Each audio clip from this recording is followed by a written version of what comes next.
Way to break the ice there. Just let us know when we start. Hey, whenever you got ready. Who first? Any predictions this year as far as how many touchdowns you gonna bring back with returns? I mean, most kick returns have a number in mind of what you got going this year.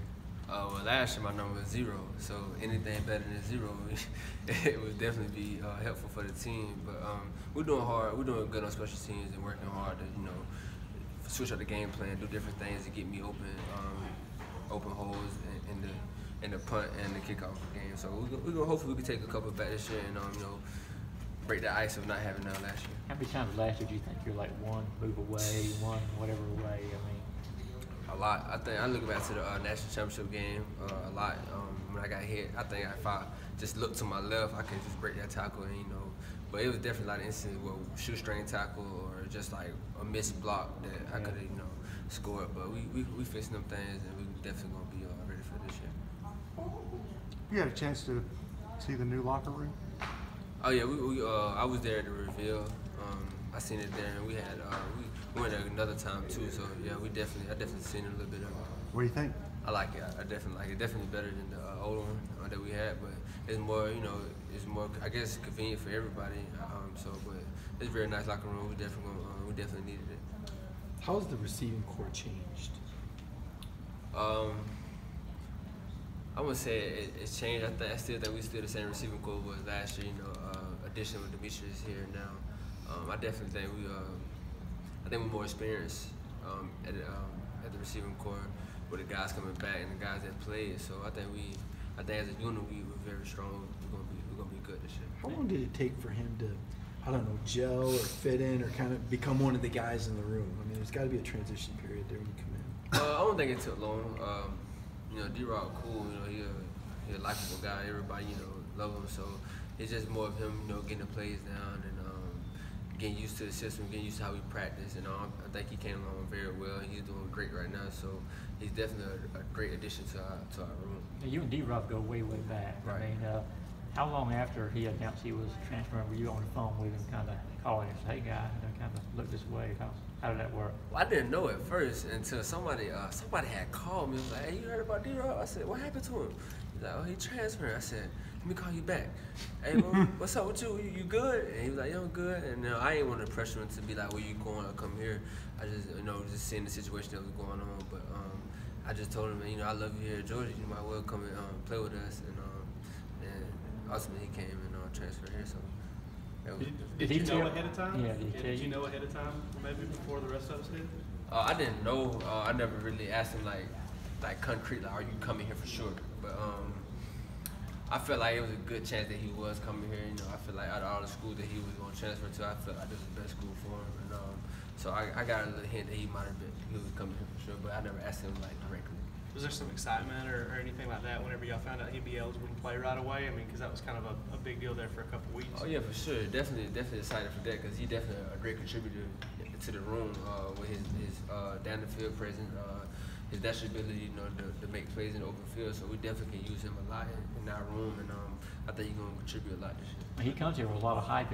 Like you kind of talked, you've seen that so far in practice, the hype that people talk about with him? Oh yeah, I mean definitely a guy of his status definitely gonna have a lot of hype around him, and I think he's doing very well with the pressure that's on him coming in, and he's been doing good practicing, and he's really coming along very well. Going back whenever he had his first announcement over at the Hall of Fame, and he unveiled the picture of Cal and everything. How shocked were you looking back at that he chose Cal to begin with back in those days?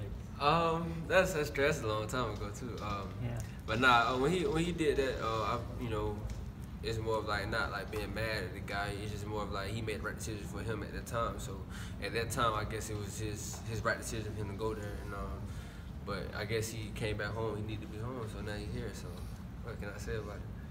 Who's the fastest guy on the team right now? Who would be? Give me 3 or 4 names. I mean, obviously everybody knows your big playability, but who can really burn? 4 names on this team. Definitely Eric Stokes, Tasha Campbell, DeAndre Baker, myself, and Jason Stanley. Who else in that race? That's kind of hard. But D-Rob definitely, that he here now, you put him in that race as well. So I guess that's 5 or 6. I don't know how many I named, but definitely that's a great We competition. race a lot of people who pay to see. Oh yeah, for sure. These guys don't race. Guys don't race anymore. You these freshmen race each other. You want to challenge each other. After these practices, you know, you just want to go home. You know, it's hard to get a race going. You know, but you know, we talk about it all the time. Who'll be the fastest, but we never ain't just really lined up and see what's going on. Do y'all ever see your own GPS numbers and how well you run in practice?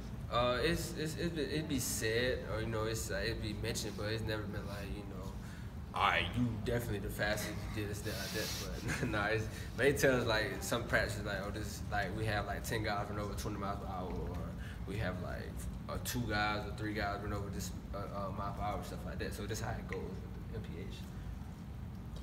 We've heard a lot about James Cook. You didn't mention him in the fastest. What is the guy done? Because you've seen his runs, and some of the defensive guys have a hard time describing him. They just make a lot of faces and get excited. They don't really give us good words. But you've seen enough of this guy. I mean, why is everybody talking about him? Well, Cook, you know, he reminds me a lot of his brother. I know he hate to be probably compared to his brother like that, but watching him run is like more of like, you know, if he get the edge on you, it's like you got problems.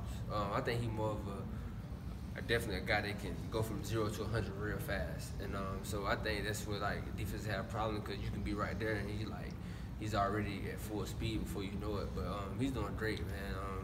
He's definitely a good addition to that running back room as well. I think he can use him in different kind of packages to get him the ball, and but he's definitely doing good.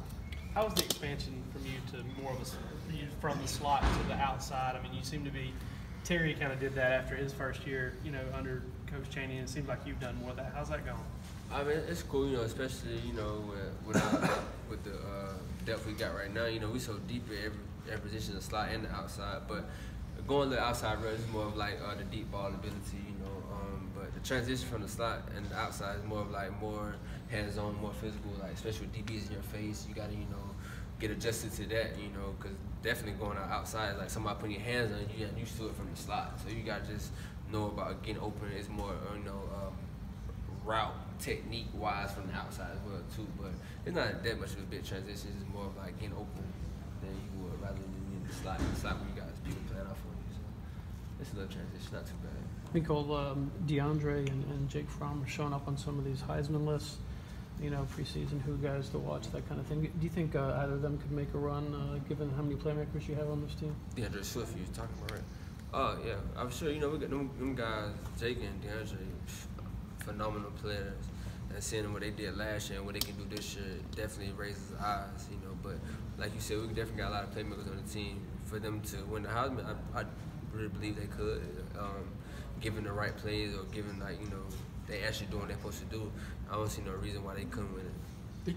Every week it seems like there's somebody else that's supposed to be Georgia. I mean, South Carolina guaranteed to win. Yesterday, now they're saying Missouri's the team that's going to upset. When you guys hear about all these teams are supposed to upset you or whatever, do you laugh? Is it a motivator? I mean, where do you put that? Is it bulletin board? I mean, how would you put that? We focus on Austin Peay. All that outside talk about whoever we'll face that when we get there. But right now we focus on Austin Peay Saturday. And but all that talk about upset and everything like that, at the end of the day, you got to get on the field and play it. So, but right now we focus on Austin Peay. Who are the playmakers on defense? Whoever out there, the 11 that's out there. I can't just single out one player because we got a great 11. We're really the 1-2 deep on defense, great players, and they all can make plays. So at any given time, any one of them guys can make a play. So, but you definitely got the experience, people coming back, that you see that definitely, you know, expect to make the plays. But as far as playmakers, I feel like everybody out there can make plays at any time. You mentioned Tyson Campbell a while ago. As a receiver, if you were kind of talking, maybe give him some advice on kind of what to expect and how to play as a true freshman in this league, kind of what would you tell him right now, what he's got to do to be successful? Well, if I was talking to Tyson one-on-one, just telling, you know, don't try to do too much. You know, don't think you got to do this, do that. Just play and have fun and let the game come to you. Because your first game, they're gonna be going so fast. You're gonna be like, dang, this pace of game is really fast. And but I think he's gonna adjust very well. And the way we practice, you know, definitely preparing for the game when he gets his chance to play. So I think I just tell him, you know, just have fun, play ball, be who you are, and don't try to be somebody that you're not. Anything technique-wise or anything of that nature? I mean, I don't know, that guy like yourself, get up on him? I mean, just be patient, you know, and that comes with film too. Watching who you going against your opponents, you know, you want to know what receivers you want to go against and what receivers fast, what receivers, you know, do this, do that. So that's definitely a big aspect he got learned is the film coming in, watching who you going against. So I think he'd be great. I think them guys developing very well. You know, he gonna do very well. Thanks, Mecole. Thank you.